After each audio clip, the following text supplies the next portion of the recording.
Pinagaling ba tayo ni Jesus?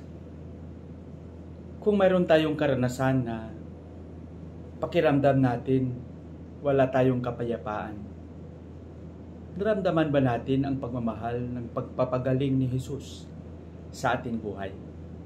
Mga kaibigan, mga kapatid, narito na naman ang inyong lingkod, Father Bob, isang paring Carmelita. Ngayon ay araw ng Miyerkules. Nasa ika-4 na araw na tayo sa buwan ng Setyembre 2024. Napakaganda na sa ating patuloy na pagninilay, pagsikapan din natin na ang lahat ng mga ito ay maging mabunga. Mabunga sa paraan ng ating pagsisikap, lalong-lalo na sa patuloy nating pakikisalamuha sa ating kapwa. Sabayan ninyo ako sa pagninilay na ibabahagi sa atin ng ating Ebanghelyo sa araw na ito na si San Lucas, Kapitulo 4, versikulo 38 hanggang 44. Pagkatapos na umalis si Jesus sa sinagoga, pumasok siya sa bahay ni Simon. Ang manugang niya mayroong sakit at malalang sakit.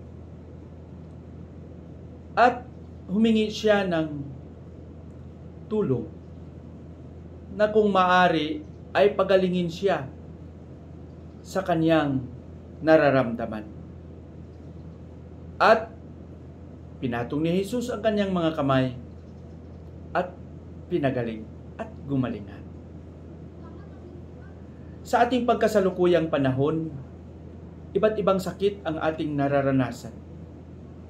Lalong-lalo na kung hindi tayo nag-iingat, ang mga sakit na minsan kailangan pa ang malaking halaga upang maipagamot ang mga ito. At dahil sa ating kakulangan pinansyal, marami sa atin ang nagdurusa, napatago. Marami sa atin ang dinadala na lang ang mga sakit na ito. At marami din sa atin ang kung sino-sino na lang ang tatanungin at puntahan upang magpagamot. Minsan, nakalimutan din natin na nariyan ang Panginoon upang pagalingin tayo sa mga sakit sa ating katawan, sakit at mga karamdaman na posible bunga ng ating kapabayaan.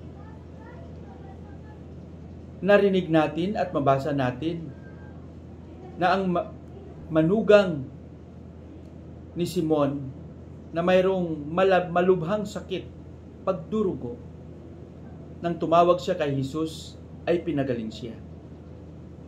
Siguro mas magandang tingnan natin doon sa punto na tinawag niya si Jesus.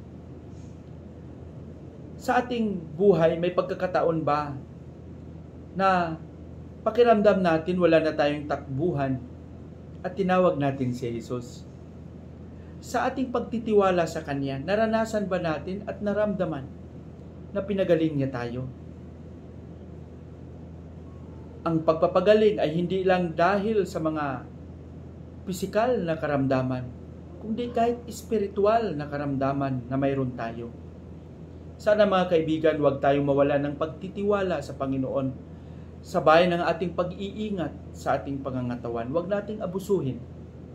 Lahat ng ito ay bigay ng Panginoon, biyayang bunga ng kanyang pagmamahal. Lahat tayo ay may malulusog na katawan.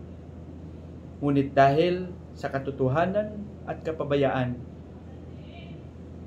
iba't ibang sakit ang ating nararamdaman. Pero sa likod ng mga ito, nariyan ang Panginoon at hindi tayo iiwan. Magtiwala lang tayo sa Kanya.